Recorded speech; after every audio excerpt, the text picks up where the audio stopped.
امام نسائی نے بھی اپنے مسند میں اس حدیث کو جگہ دی ہے۔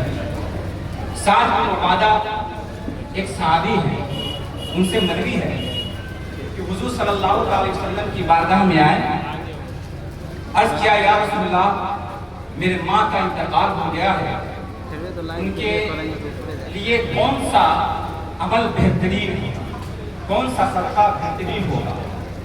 حضور صلی اللہ علیہ وسلم نے ارشاد فرمایا پانی بہترین صدقہ ہے۔ بہت مختصر وقت میں میں بہت قیمتی بات آپ کے گوشے گزار کر رخصت ہونا چاہ رہا ہوں۔ دھیان سے سنیے گا، ایک ایک آدمی کی میں توجہ کا تعلیم دوں تاکہ آپ اس محفل میں بیٹھے ہیں یہاں سے کچھ لے کر جائیں۔ معزز سامعین، صحابی نے سوال کیا کہ ماں کے ایصال ثواب کے لیے بہترین صدقہ کیا ہے؟ آقا کریم آپ کے نبی نے ارشاد فرمایا پانی بہترین صدقہ، یہ حدیث ہے۔ اب اس کا تھوڑا سا بیک گراؤنڈ آپ لوگوں کے میں سامنے رکھنا چاہتا ہوں کہ حضور صلی اللہ علیہ وسلم نے پانی کیوں کہا، کھانا کیوں نہیں کہا، کپڑا کیوں نہیں کہا؟ اگر آپ کے سامنے ننگا آ جائے تو اس کے لیے بہترین صدقہ کیا ہوگا؟ کپڑا ہوگا۔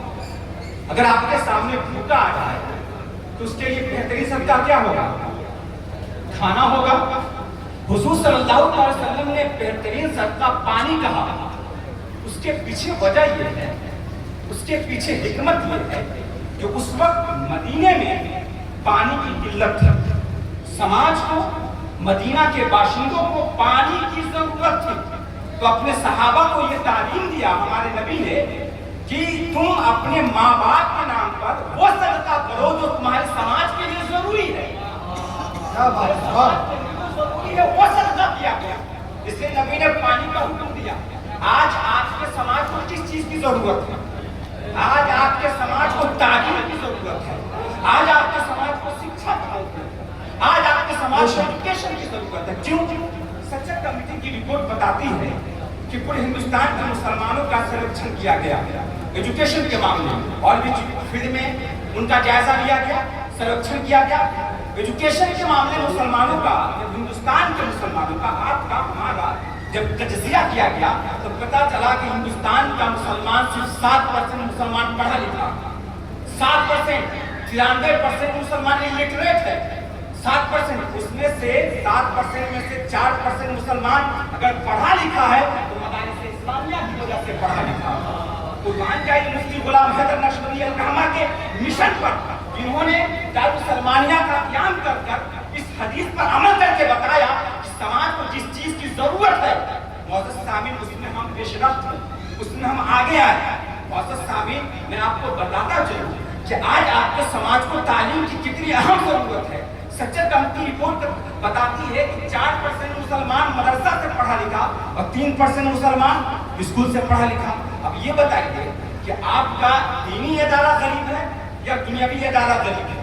معزز سامعین، آپ اندازہ لگائیں، آپ دینی ادارے کو چلاتے ہیں چیریٹی سے، ڈونیشن سے، صدقہ خیرات سے چلاتے ہیں آپ اس ادارے کو، تاکہ آپ کی دینی ضروریات کی تکمیل ہو سکے، آپ کے سماج کو ایک بہترین عالم مل سکے، آپ کے سماج کو بہترین حافظ مل سکے۔